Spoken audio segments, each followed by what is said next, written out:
ஒருவர் தனது வீட்டை சில யானைகள் நொறுக்குவதை பார்த்து ஆனந்த கண்ணீர் வடிக்கிறார். உங்களால் நம்ப முடியுமா? ஒரு அடர்ந்த காடு, காட்டின் நடுவில் ஒரு வீட்டில் சில யானைகள் அவர் வீட்டை நோக்கி வருவதை தனது நுண்ணறிவால் தெரிந்து கொள்கிறார். தன் குடும்பத்தினரை உயரமான இடத்திற்கு அழைத்துச் செல்கிறார். யானைகள் அவருடைய மூங்கில் வீட்டை அடித்து உடைக்கின்றன. தூரத்திலிருந்து காட்சியை பார்த்த குடும்பத் தலைவர் மகிழ்ச்சியில் ஆனந்த கண்ணீர் வடிக்கின்றார். ஒருவரால் இந்நிலையில் மகிழ்ச்சி அடைய முடியுமா? ஆம், அவ்வாறு மகிழ்ச்சி அடைந்தவர்தான் அசாம் மாநிலத்தின் ஜோர்பிராட் மாவட்டத்தைச் சேர்ந்த ஜாதவ் பயேங். அவர் பிரம்மபுத்திரா ஆற்றின் நடுவில் உள்ள மிகப்பெரிய தீவில் தனது கடின உழைப்பால் ஒரு காட்டை உருவாக்கியவர். யானைகளின் வருகை தமது உழைப்பிற்கு கிடைத்த பரிசாக கருதியவர். இந்தியாவின் வனமகன் என்று அழைக்கப்படுபவர். ஜாதவ் பயேங் தன் சொந்த முயற்சியால் ஒரு காட்டை உருவாக்கியவர். பிரம்மபுத்திரா ஆற்றில் ஆண்டுதோறும் வெள்ளம் பெருக்கெடுத்து ஓடும். 1979ஆம் ஆண்டு அதுபோன்ற ஒரு பெருவெள்ளம் ஏற்பட்டது. வெள்ளத்தில் அடித்து வரப்பட்ட ஏராளமான பாம்புகள் மரங்கள் இல்லாத தீவில் கரை ஒதுங்கினர். அவற்றில் சில பாம்புகள் இறந்து கிடந்தன. வெப்பம் தாங்காமல் உயிருக்கு போராடிக் கொண்டிருந்தன. இந்த காட்சியை மிகவும் பாதித்தது. ஜாதவ் பயேங்கு ஊருக்குள் சென்று பெரியவர்களிடம் இதை பற்றி பேசினார். தீவில் மரங்கள் இல்லை, அதனால்தான் பாம்புகள் மடிந்து போகின்றன. அதற்கு நாம் ஒன்றும் செய்ய முடியாது என்று கூறிவிட்டனர். மரங்கள் இல்லாததால் தான் பாம்புகள் இறந்தன. எனில் உலகில் உள்ள மரங்கள் முழுவதும் அழிந்துவிட்டால் மனிதனும் இப்படித்தானே இறந்து போவான் என்று எண்ணிய எனக்கு உடல் நடுங்கியது. இப்பொழுது மரங்களை வளர்க்க வேண்டும் என்ற எண்ணம் என் மனதில் ஆழப்பதிந்துவிட்டது. ஊர் மக்களிடம் அத்தீவில் மரங்கள் வளர்க்கலாம் என்று நான் கூறிய பொழுது அதை யாரும் ஏற்கவில்லை. அத்தீவில் மரங்களை வளர்க்கவே முடியாது, போய் உன் வேலையை பார் என்று கூறிவிட்டனர். நான் கைகளில் கிடைத்த விதைகளை எடுத்துக்கொண்டு அந்த தீவிற்கு வந்தேன். அங்கு அவற்றை விதைத்து நாள்தோறும் தண்ணீர் ஊற்றி வந்தேன். ஆயினும் ஒரு விதை கூட முளைக்கவில்லை. பிறகு வனத்துறையினரை அணுகி என்ன செய்யலாம் என்று கேட்டபோது அவர்கள் அத்தீவில் மூங்கில் மரம் மட்டுமே வளரும் என்று கூறினார். எனக்கு உடனே உற்சாகம் பிறந்துவிட்டது. மூங்கில்களை கொண்டு வந்து அவற்றை நட்டு வளர்க்கத் தொடங்கினேன். அவை விருந்து வளரத் தொடங்கின. இனிமேல் தீவில் மரம் வளர்ப்பது ஒன்றே எனது வேலை என்று அப்போதே முடிவு செய்துவிட்டேன். எங்கள் பகுதியில் அரசு சமூக காடுகள் வளர்ப்பு திட்டம் ஒன்றை செயல்படுத்தியது. அதில் என்னை நான் இணைத்துக் கொண்டேன்.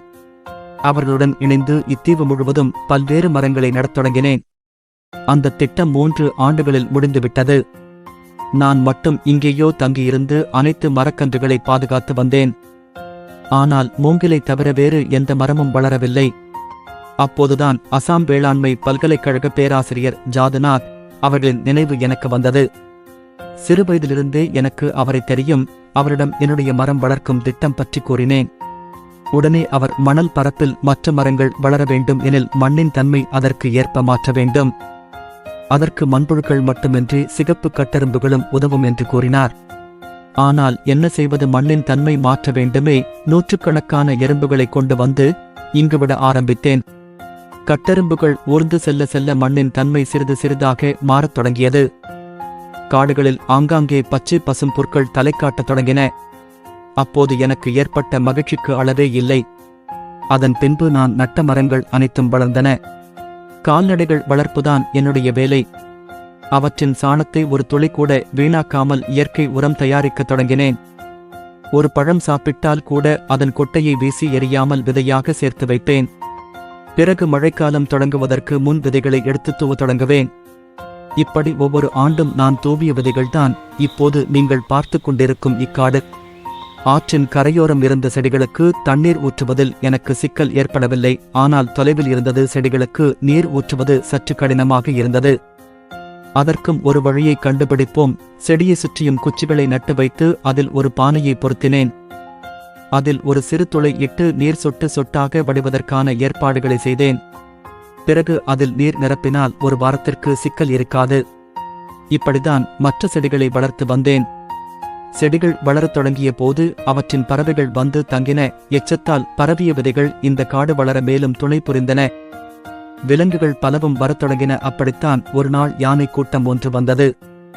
யானைகள் தங்கியிருக்கும் காடுதான் வளமான காடு என்ற பெரியார்கள் சொல்ல கேட்கின்றேன். நான் வளர்த்த காட்டுக்கு யானைகள் வந்த நாள் என் வாழ்வில் மிகவும் மகிழ்ச்சியான நாளாக அமைந்தது. அதன் பிறகு இங்கு பாம்புகள், கழுகுகள், காண்டாமிருகங்கள் போன்ற காட்டு விலங்குகள் பலவும் வந்தன. நிறைவாக காட்டின் வளம் என்று குறிக்கப்படும் புலிகளும் வந்து தங்கத் தொடங்கின. அவைகள் வந்த பிறகுதான் இந்த காட்டின் உணவு சங்கிலி நிறைவடைந்தது. நான் புலிகளுக்கு தொல்லை இல்லாமல் எனது பாதைகளை வகுத்துக் கொண்டு இக்காட்டை பாதுகாத்து வருகிறேன். ஒரு நாள் யானை கூட்டத்தை துரத்திக் கொண்டு வந்த வனக்காவலர்கள் வரைபடத்தில் இல்லாத இந்த காட்டைக் கண்டு மகிழ்ந்தனர். அதன் பிறகு என்னுடைய காடு பற்றி டைம்ஸ் ஆப் இந்தியா இதழில் செய்தி வெளிவந்தது. இத்தீவின் மற்றொரு பகுதியில் இன்னொரு காட்டை உருவாக்கத் தொடங்கியிருக்கிறேன். ஜாதவ் பையங் அவர்களுக்கு 2012ஆம் ஆண்டு ஜவஹர்லால் நேரு பல்கலைக்கழகம் ஜாதவுக்கு இந்தியா வனமகன் என்னும் பட்டத்தை வழங்கியுள்ளது. 2015ஆம் ஆண்டு இந்திய அரசு பத்மஸ்ரீ விருது வழங்கியுள்ளது. கவுகாத்தி பல்கலைக்கழகம் மதிப்பு முனைவர் பட்டம் வழங்கியுள்ளது. ஜாதவ் பையங் போன்று நாமும் ஒரு காட்டை உருவாக்க முயல்வோம்.